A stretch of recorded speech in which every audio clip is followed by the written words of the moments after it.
प्रभु जी का धन्यवाद हो। सबको नमस्कार। परमेश्वर महान है प्रियो। प्रभु का धन्यवाद करते हैं उसके प्रेम के लिए और उसके आशीषों के लिए। प्रभु जी ने अब तक संभाला, उसका धन्यवाद हो। और हम आज की शाम उसके वचन पर मनन करने जा रहे हैं और आशा है कि आप सब लोग बड़े ध्यान से प्रभु का वचन सुनेंगे, ताकि आपको प्रभु इस वचन के द्वारा, सुनने के द्वारा आशीष प्रदान करे।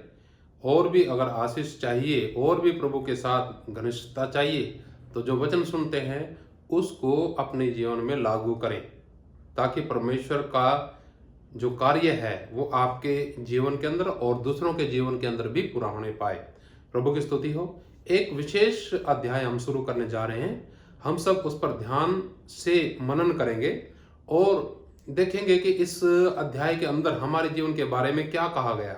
हालांकि जो पुराने लोग थे, इस्राएली लोग थे मिस्र के अंदर, उन लोगों के विषय में ये बातें हैं जिनकी अगुवाई मूसा ने की।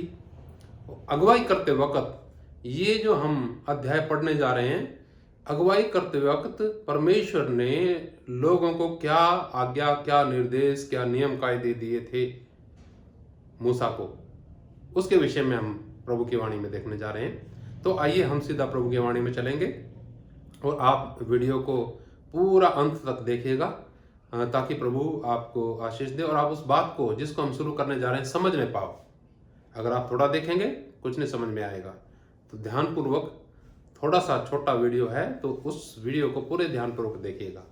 आइए हम चलेंगे और व्यवस्था विवरण उसका 6 अध्याय, उसमें कुछ वचन देखेंगे। 6 अध्याय का पहला और दूसरा वचन हम देखने जा रहे हैं। यहाँ इस प्रकार लिखा है, यह वह आज्ञा और वे विधियां और नियम हैं जो तुम्हें सिखाने की तुम्हारे परमेश्वर यहोवा ने आज्ञा दी है, कि तुम उन्हें उस देश में मानो जिसके अधिकारी होने को पार जाने पर हो, और तू और तेरा बेटा और तेरा पोता यहोवा का भय मानते हुए उसकी उन सब विधियों और आज्ञाओं पर जो मैं तुझे सुनाता हूँ अपने जीवन भर चलते रहें, जिससे तू बहुत दिन तक जीवित बना रहे। प्रियो, यहाँ इसके ऊपर एक विशेष बात लिखा है महा आज्ञा। तो इस आज्ञा के साथ आशीष जुड़ी हुई है।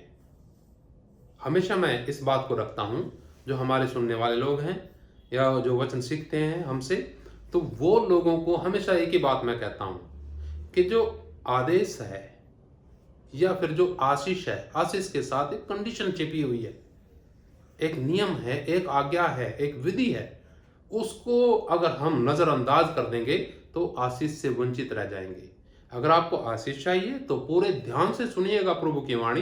प्रभु जी की वाणी में लिखा क्या है? प्रभु जी की वाणी में लिखा है, ये वो आज्ञा, वो विधियां और नियम हैं जो लिखा है यहाँ पर तुम्हें सिखाने के लिए तुम्हारे परमेश्वर यहोवा ने आज्ञा दी है, कि तुम उन्हें उस देश में मानो जिस देश के अधिकारी होने के लिए तुम जा रहे हो। प्रियो, हम किसके अधिकार के नीचे थे? शैतान के अधिकार के नीचे, पाप के अधिकार के नीचे। प्रभु यीशु मसीह जी ने दया करके अंधकार के वश से छुड़ा के अपने प्रिय पुत्र के राज में ले आया। परमेश्वर ने अंधकार के वश से छुड़ा के अपने प्रिय पुत्र यीशु मसीह के राज में हमें ले आया। तो उस राज के अंदर हमें क्या करना है? उस परमपिता परमेश्वर का आज्ञा, आदेश, नियम, कायदे पालन करना है, अगर हम आशीष प्राप्त करना चाहते हैं। तो बहुत से लोग आशीष से वंचित रह जाते हैं। प्रभु की आराधना करते हुए भी, वचन पढ़ते हुए भी, वो सिर्फ उसको पढ़ते हैं, अपने जीवन और व्यवहार में लेकर के नहीं आते।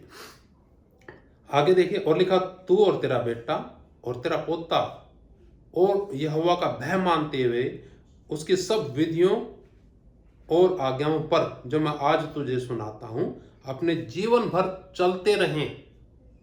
फिर क्या होगा? उससे लिखा, आगे लिखा, जिससे तू बहुत दिन तक बना रहे।